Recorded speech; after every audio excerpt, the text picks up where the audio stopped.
From Washington, D.C., this is the Muslim News on Muslim Network TV. Assalamu alaikum, I'm Hena Zuberi. First, the headlines. Video of Indian policemen beating Muslim woman surfaces amid hijab ban debate. Israeli police dog mauls Palestinian man. Rohingya urge World Court to prevent junta representing Burma. CDC director says agency wants to give people a break from wearing masks as pandemic improves. Pew survey says more Americans working from home don't want to return to office. Ottoman-era castle becomes tourist attraction in Somalia. And our top story tonight, a video of Indian policemen beating Muslim women advocating for wearing the hijab in school shone light on the state involvement in this oppression on Wednesday. The footage has been circulating on social media and was broadcast by the local NDTV channel. It shows a group of women with their faces covered being approached by police before being struck by long bamboo sticks. The incident occurred Sunday in Ghaziabad, a city in the northern state of Uttar Pradesh, bordering New Delhi. It was sparking controversy over the use of force against protesters, leading to authorities justifying police actions. The debate over the wearing of hijab began December 28 when the state government of Karnataka banned girls from headscarves from attending school. The Karnataka High Court has blocked students from wearing religious garments until it makes a final ruling on the matter. 3 Kashmiri students have spent more than 3 months in jail now for celebrating the Pakistani cricket team's win over India. Their families have appealed for their release as they struggle to bail them out. Arshid Yusuf, Inayat Altaf, and Shaukat Ahmed Ghanay, all in their early 20s, were arrested last October on sedition charges in Agra. The girls are accused of sending WhatsApp messages against the country, quote unquote, days after Pakistan beat India in the T20 World Cup in the United Arab Emirates. India's loss also triggered attacks against dozens of Kashmiri students in western Punjab state. Uttar Pradesh Chief Minister Yogi Adityanath said that he warned the sedition law would be applied against people who celebrated the Pakistani cricket team's victory.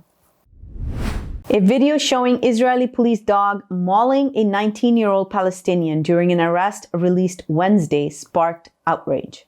The Palestinian Commission of Detainees Affairs accused Israeli forces of deliberately letting the dog maul the young Palestinian even though he wasn't resisting arrest. The occupation army deliberately let a police dog maul the young man, Malik Maula, and terrified him, said the commission. The incident took place Monday when Israeli forces arrested Maula in occupied West Bank city of Al-Birre. Israeli forces raided an industrial facility where the detainee works as a guard in the al-Sharait neighborhood. The video shows the young man raising his hands when soldiers aimed rifles at him. The hearing of the Rohingya genocide case at the International Court of Justice, or ICJ, is set to begin Monday in The Hague. Members of the persecuted Muslim minority have growing concerns over allowing Burma's ruling military junta to participate in court proceedings. They believe it would be tantamount to supporting decades of killings and oppressive measures. The ICJ is the top judicial body under the United Nations. Rights defenders and Rohingya Muslims say that those responsible for committing gross human rights violations should be brought to justice. Abdul Fayyaz, a Rohingya leader, said that the ICJ has brought a glimmer of hope for his community. Fayyaz escaped the brutal military clampdown off his homeland more than 2 decades ago. He has been living in a camp in Bangladesh's remote Bhasan Char Island for the last few months. United Nations Special Envoy for Yemen Hans Grundberg shed light Tuesday on the deteriorating situation in Yemen at the UN Security Council briefing. Grundberg called for an end to the devastating conflict that began in 2014 as civilian casualties surge and humanitarian aid dries up. Ending the war is a choice, he said.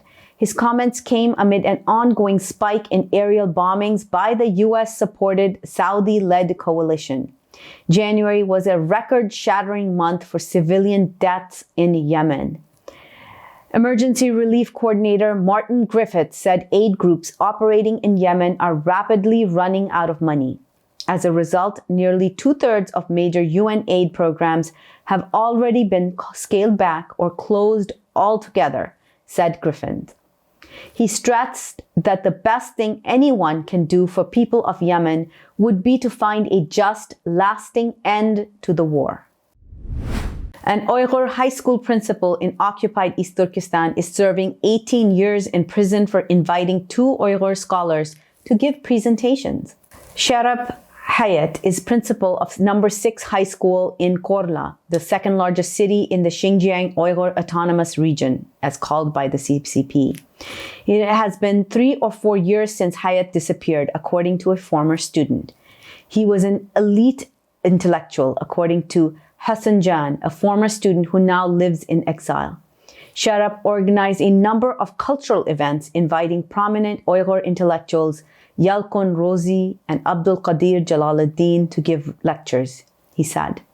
Rozi and Jalaluddin have been in prison since 2017, when Chinese authorities began detaining Uyghurs and other Turkic-speaking Muslims. Research by human rights organization and internal Chinese Communist Party documents confirm the government is committing offenses and crimes against humanity. These are targeting Uyghur and the country's Turkic Muslim population. The crimes include murder, torture, rape, and detaining over 1 million Uyghurs. The Centers for Disease Control and Prevention, or CDC, is reviewing its mass guidance as COVID hospitalizations ebb, according to Director Dr. Rochelle Walensky. The agency is shifting its focus to hospitalizations as a key measure of the virus's severity and guide for determining whether health safety protocols need to be tightened. Walensky said hospital capacity is an additional important barometer. The CDC currently recommends people wear masks in indoor public spaces, regardless of vaccination status, if they live in an area with high viral transmission. Nearly every U.S. county has a high transmission rate right now, CDC data shows. Tourists in Somalia are flocking to visit an Ottoman-era castle as the Horn of Africa country recovers from weak governance and insecurity. Thaleh Castle once hosted the Dervish movement led by Sayyid Muhammad Abdullah Hassan, one of the country's freedom icons. Historical records suggest Hassan, backed by the Ottomans, had launched an armed struggle against colonial powers. The Thaleh Castle, located in the northern breakaway region of Somaliland, is now a major tourist attraction. Information Ministry official Yasser Mohammed Bafo urged Turkey to help Somalia's cultural and tourism industry to thrive. He said that the Somali government and UNESCO need to study and recognize the Thaleh archaeological site.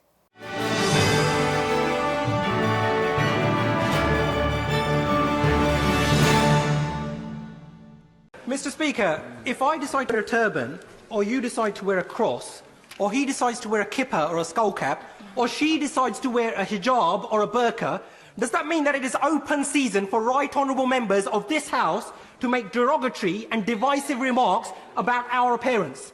For those of us who from a young age have had to endure and face up to being called names such as Towelhead or Taliban, or coming from Bongo land, we can appreciate full well the hurt and pain felt by already vulnerable Muslim women when they are described as looking like bank robbers and letterboxes. So rather than hide behind sham and whitewash investigations, when will the Prime Minister finally apologise for his derogatory and racist remarks?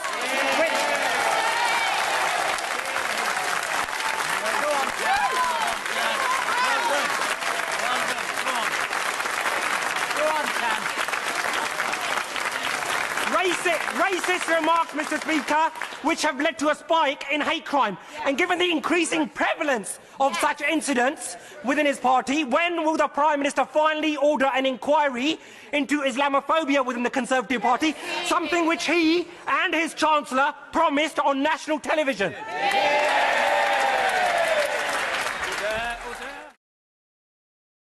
Despite the development of a COVID-19 vaccine, millions around the world will not have access. We need a vaccine that's free and available to everyone, everywhere. It's time for a people's vaccine. Our fellow Americans. Right now, the COVID-19 vaccines are available to millions of Americans. And soon, they will be available to everyone. The science is clear. These vaccines will protect you and those you love from this dangerous and deadly disease. They could save your life. So we urge you to get vaccinated when it's available to you. That's the first step to ending the pandemic and moving our country forward. It's up to you. I am what hunger looks like in America. I am an 8-year-old girl who's not excited for the last day of school. Because this may be the last time I'll have lunch. Till September. I am a single father of 2 who works 3 part-time jobs, and that's still not enough to put food on the table. I was created by artificial intelligence from faces of the 1 in 8 Americans who struggle with hunger. Feeding America, 200 food banks strong.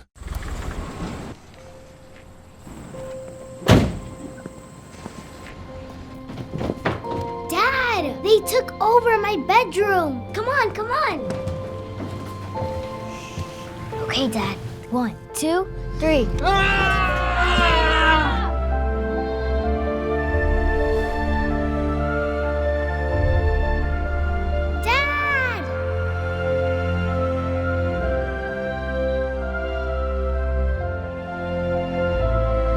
You saved me. Dad? Are you okay? I'm fine, dear.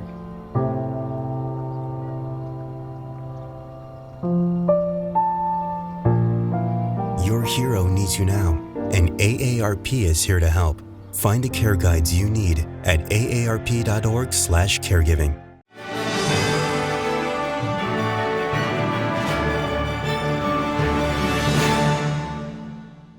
Three men convicted of killing Ahmaud Arbery in February 2020 had sent a litany of racist social media posts and texts.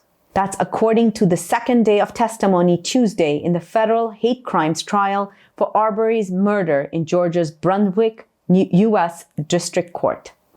Father and son Greg and Travis McMichael and their neighbor William Roddy Bryan were found guilty of murdering Arbery in November. The 3 white men killed Arbery, who was black, as he was jogging in a local neighborhood. A Superior Court judge sentenced the McMichaels to life without parole and Bryan to life with some possibility of parole. They are on trial now for the second time in federal court. Federal prosecutor Bobby Bernstein argued that the defendants' disgust at the sight of a black jogger they suspected of committing a crime sparked the deadly confrontation. After seeing an anti-Muslim tweet by New Jersey State Senator Ed Durr, Salahuddin Maksud set out to explain Islam to the Republican lawmaker. Maksud, who heads the Council on American Islamic Relations New Jersey chapter, didn't expect anything would come out of the meeting with Durr late last year. But surprisingly, Durr became an ally, helping garner support for one of the group's major causes, getting the Islamic holidays of Eid al-Fitr and Eid al-Adha officially recognized. In his 2019 tweet, Durr denounced Islam as a false religion and cult of hate. It was condemned by CAIR as hate-filled, xenophobic, and anti-Muslim. Durr later apologized for the tweet. After meeting with CAIR, he released a statement saying, "I stand against Islamophobia and all forms of hate." Last week, Durr introduced a resolution that would make Eid al-Fitr and Eid al-Adha days of observance, calling for annual proclamations to celebrate them. More Americans want to work remotely instead of going back to the office, according to a poll released Wednesday. The Pew Research Center survey found that more workers today say they're doing this by choice rather than necessity. For those who have a workplace outside of the home, 61% said they're choosing not to go into work, while 38% say they're working from home because their workplace is closed or unavailable to them. Earlier, during the COVID-19 pandemic, 64% said they're working from home because their offices were closed, and 36% said they were choosing to work from home. 40% cited exposure to COVID-19, while almost 76% said it was completely their choice. A retired teacher who has been collecting materials on African American history for 60 years will put her collection on sale this month in New York City. Elizabeth Mieders, 90, of Staten Island, New York, has turned her house into a kind of a museum with more than 20,000 historical documents and items. Mieders, who loves history, says her collection is unique in the entire world. She said that the U.S. educational system teaches African American history poorly. The purpose of her collection is to fill that knowledge gap, she said. The entire collection will be up for sale on February 28th at the Guernsey Auction House in New York. Local agencies are helping Afghan refugees in North Carolina rebuild their lives nearly 6 months after the last U.S. troops left Afghanistan, triggering a mass exodus. The Triangle Association of Muslim American Mothers held an event at the Islamic Association of RALEIGH for Afghan women refugees to shop for free. The group spent 3 weeks planning, collecting, and sorting through donations for the most vulnerable refugees. Refugee organizations such as the World Relief Durham and Lutheran Family Services organized transportation for the Afghan women to come to the event. It drew an outpouring of support and donations from the Muslim community, said Samina Rashid, the group's vice president. The nonprofit also aims to prepare care packages for the refugees for Ramadan, beginning in April. Coming up next after the break is our in-depth analysis segment with Uyghur expert Zubeyra Shamseddin. So stay tuned and we'll be right back after these messages.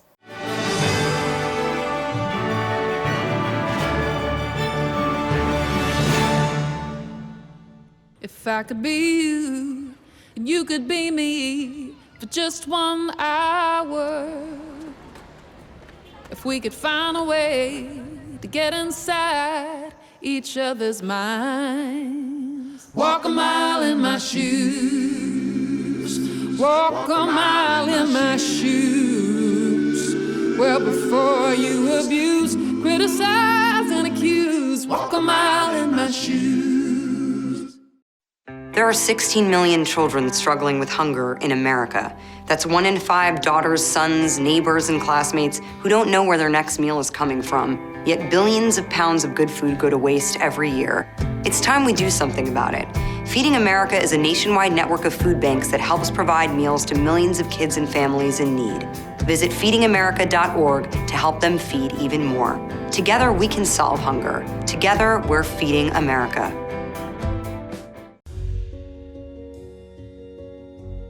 Friends, our world is pulling together like never before. We're making huge sacrifices to keep one another safe. Scientists are working non-stop to develop COVID-19 vaccines and treatments. A vaccine will get our economies moving. It will tell our loved ones we're safe again. But we have challenges we must address. Right now, huge pharmaceutical companies are keeping the vaccine research a secret. They're deciding how many vaccines get made, how much to charge for them, and who gets vaccinated. This will no doubt leave billions of people behind. Pharma companies are putting profit, not people, first. Yet, billions of dollars of taxpayers' money is funding their work. We cannot let the CEOs of a handful of pharmaceutical companies decide our future. We need a vaccine that everyone can have free of charge, no matter where you live or whether you're rich or you're poor. We need companies to share all their research so we can make enough safe vaccines for everyone. We need a vaccine owned by all of us.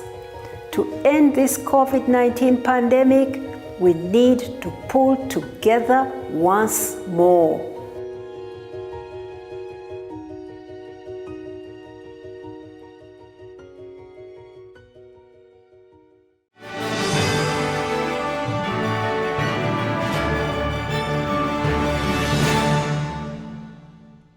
"24 years ago, a brutal crackdown on Uyghur protesters changed one family's life forever.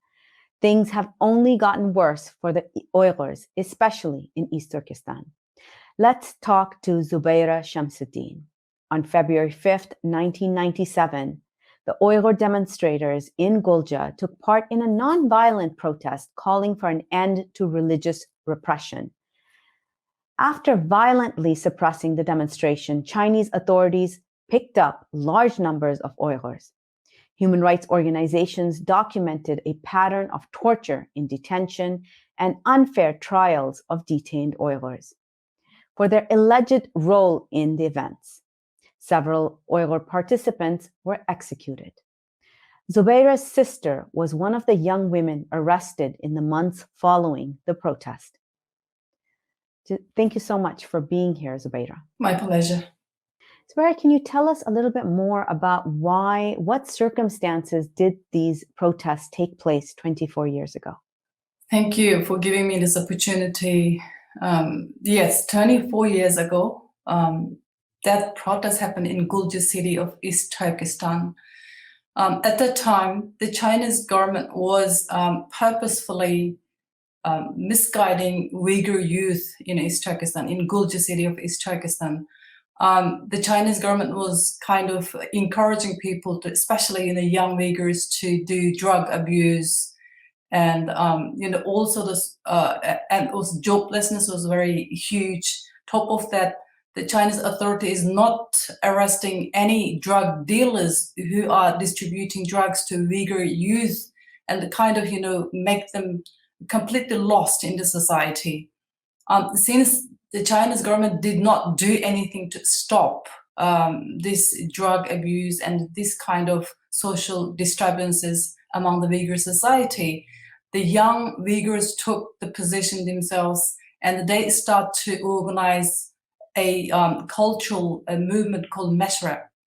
In that MASSACRE, the Uyghurs basically they taught Uyghurs about our religion and kind of reminded Uyghur young people to practice our religion and also respect our own culture. It's kind of cultural gathering that teaches young Uyghurs our tradition and also our religious practices as well.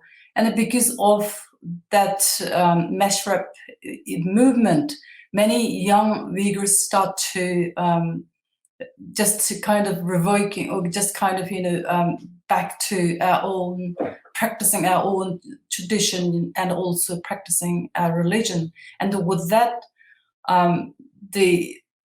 slowly the Chinese government saw this movement is kind of that the fear from this movement, because the MASSACRE movement was spread among the young Uyghurs, and it was not only happening in GHULJA city, and also it was spreading to other parts of East Turkestan as well. And slowly people, especially young Uyghurs, gave up drinking, smoking, and they start to do something like, exercising, organizing sports activities, and just to do something that can, get away from, not practicing exactly who we are, as Uyghurs and Uyghur Muslims. And that kind of just a simple activity met with the suppression by the authorities, and the Chinese government started to arrest young people, especially leaders of the MASSACRE. And after that happened, those young Uyghurs, they took to the street and peacefully protested and demanding from the authority to religious freedom, and also release those innocent young Uyghur leaders who led the mashup, and also try to, the demanding from the Chinese authority, the religious freedom that we constitutionally, we entitled to in the Chinese law and in Chinese constitution. And on February 5th, 1997, hundreds of young Uyghurs, they had nothing on their hand. They just peacefully protest on the streets of GHULJA city. But that protest met with brutal shooting by the Chinese armed forces. That shooting ended up just a painting with the blood on the streets of GHULJA city. And although human rights groups and outside the media report that it's over 100-something people died, but in reality, the number is much, much, much more. After that protest, after that peaceful protest and the massacre that happened on 5th of February 1997, not only Chinese government just stopped there, the authorities started to arrest the young Uyghurs, just every Uyghurs, house by house. And there are thousands of young Uyghurs arrested after the protests as well. And that arrest just continued not only in 1997 and the following years as well, even until today. Like, for example, some Uyghurs were arrested in 1997, 1998, and then later after serving long prison sentence, like 10, 15 years, and they released. But the recent crackdown, which is since 2016, the Chinese authority established Chinese concentration camps for Uyghur people, and since then they start to arrest again those people who were arrested that after 1997 massacre, and again start to detain them. It's just those people are just kind of among the millions of who are still in the detention camps. So with that, I can personally tell that my one brother was arrested in 1998 April, and he's serving life sentence still in prison in East Turkestan. Right now he's in #1 prison of Urumqi, capital city of East Turkestan. He's still serving, and even right now I don't know what's happening to him, whether he's alive, because I lost contact with my family members, and especially my brother in jail in Urumqi. And also my sister, also same, one of nieces and the nephews, cousins, so many people were arrested just from my family.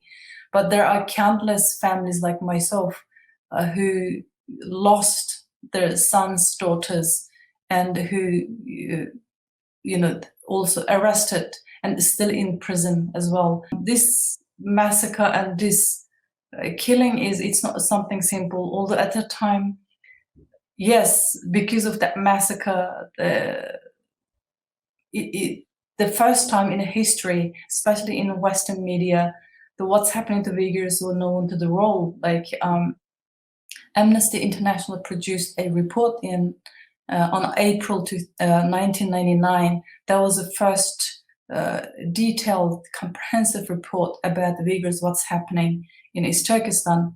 And there are detailed information about the GHULJA massacre as well. So this is what took Uyghurs to do, but I will say that was, in reality, was the beginning of the genocide against the Uyghurs. I remember that. I think that was the first time I learned about Uyghurs and what was happening in that region.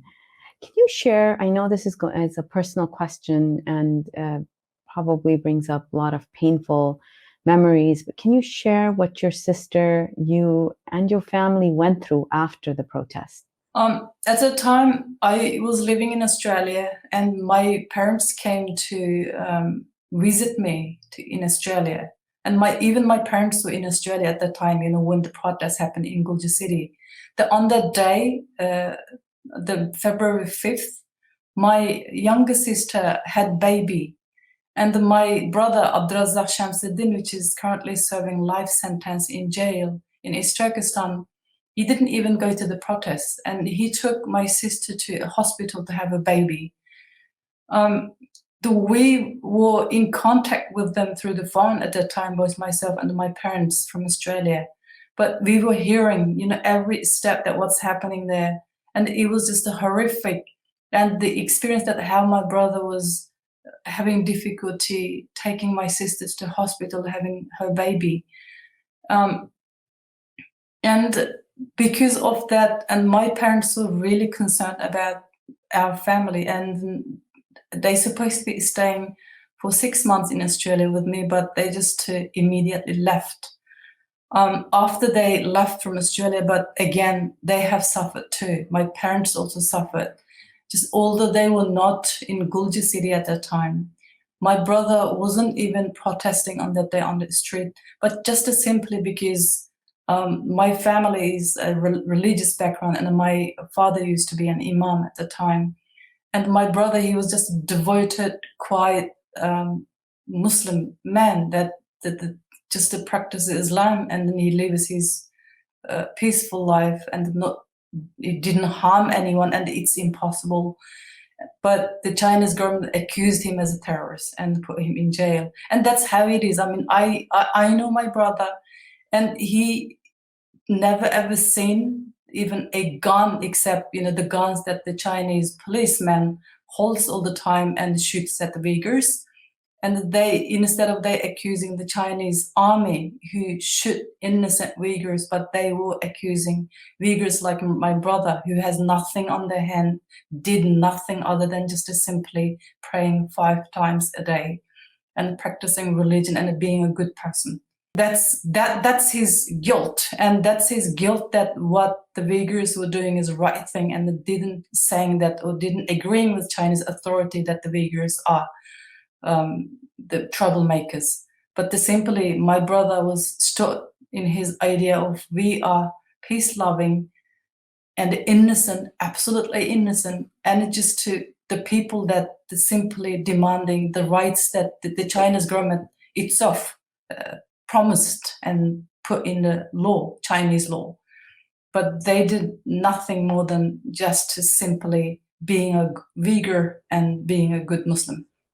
They took your sister away. What was her involvement with the protest, and where is she now? My sister is the same thing, and again, she did nothing. She didn't protest on the day as well, but after the protest, as I told you before, and probably you have read as well, there are mass arrests happened against Uyghur families, and many people got arrested. Many people just simply got accused of terrorists or any other troublemakers, and they were sentenced for long-term jail. And some of them has to flee from the country. For the suspicion that my sister got, and she was not accused even, just she was suspicious of that helping a woman, the wife of a woman, wife of a man who took part in that protest and the MASSACRE movement. And then later, I think he got arrested too and sentenced in my memory. All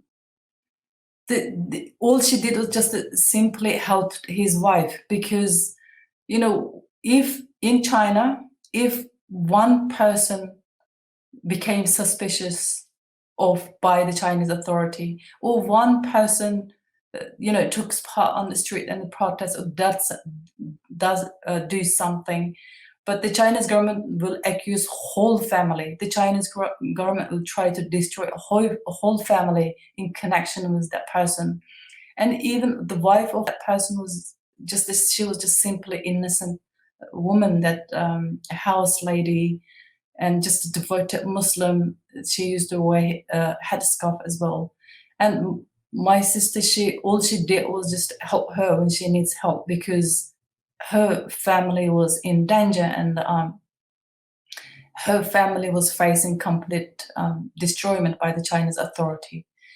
And I mean, later I heard from my sister directly that she did nothing more than just to feed her and just let her stay at her place for a few days. That's all she did. And that's why she was arrested and tortured at the GHULJA Chinese jail. Yeah, you describe in great detail your sister's torture and the aftermath of this protest on your family in your writings. How has this shaped your journey into activism? You're now one of the leaders of the UYGHUR Human Rights Project and have been working on exposing the genocide and the genocidal intent of the CCP to the world. Can you share your journey into activism with us? The GHULJA massacre completely changed my life, changed everything. And because at the beginning, I was educated in the Chinese school and the Chinese education system. I was kind of person that all the time believes in some kind of change and, the rule of law. But the GHULJA massacre, what has happened to my family and the families like myself, completely changed. The one thing that I understood is there is no law in China. The Chinese government is not the kind of government that respects the laws or respects the rights of the people and the dignity. And they all kind of government that can keep promise and do things that they have promised their own people or own citizens. So from, because since I was educated in the Chinese education system, and sometimes, as a young student, young scholar, but I believe that there could be some kind of change because, sometimes when you read the Chinese constitution and what they are doing is just seems really fantastic, but in reality, it's not. I completely lost hope from Chinese government, or completely realized that, it's just impossible unless the regime has to completely change. Otherwise, the only mission of Chinese government, again, the connection with our people is just try to completely destroy us in order to establish their complete control over of the region. So they see us as an enemy, state enemy. They see us as an obstacle to the China's great dream of controlling the world. So because why I say that is the people they have killed, the people they have sentenced to death or until serving in prison is just absolutely innocent. They are my brothers, sisters. And there are hundreds, thousands, and millions of people exactly the same as them because they did nothing more than being a Uyghur and a Muslim, and nothing more than just being an innocent Uyghur that's completely different from Chinese. Mm-hmm. So that completely shaped my mind and shaped my thinking, because what I have done to my family is not just to simply targeting my family, they were targeting whole Uyghur people, whole Uyghur nation. So from that day onwards, I thought that I'll do what I can to tell the world the truth about Chinese government's mind or Chinese government's intent against our people. Now, there is currently a bill in Congress called the Uyghur Human Rights Protection Act. Can you tell us more about this bill and why people, Americans, should be supporting this bill? I think not only, yes, absolutely Americans, just anyone who cares about what's happening to A people should support that bill, because this will support us, support Uyghurs. Right now, we're facing genocide. Chinese government is committing genocide against the Uyghurs and other Turkic Muslim people in East Turkestan. And although that genocide is not only just happening inside East Turkestan, even outside of East Turkestan is not peaceful for Uyghurs. Yes, that genocide is not only just affecting every minute of our life, although we are in the free world, but And also, China's long arm is reaching to everywhere, every corner of the world. The Chinese government not only wants just to silence or get rid of the Uyghurs inside East Turkestan, and they try to silence and put pressure on the Uyghurs outside as well. And with that bill, at least the Uyghurs can get protection. The Uyghurs who are able to act from China's genocide and can get protection and can get a free life outside of the country. So that's something that, some kind of support that we get inspiration, and we get kind of thinking that we're not alone. The world is supporting us. People are, or just a conscious human being are feeling and sensing what's happening to Uyghurs, and we're not alone. Thank you so much for being here and sharing your story. And this bill that we're talking about will give Uyghurs the right to apply for a P2 status in the United States and not have to go through the UN or another aid agency to be able to get safety and refuge in the United States. Thank you. Thank you so much for being here. My pleasure. That's all from our Washington studios tonight. Thank you for tuning in. You can find previous episodes and more on our YouTube or Facebook. For more content, keep watching Muslim Network TV or visit muslimnetwork.tv. Assalamu alaikum and good night.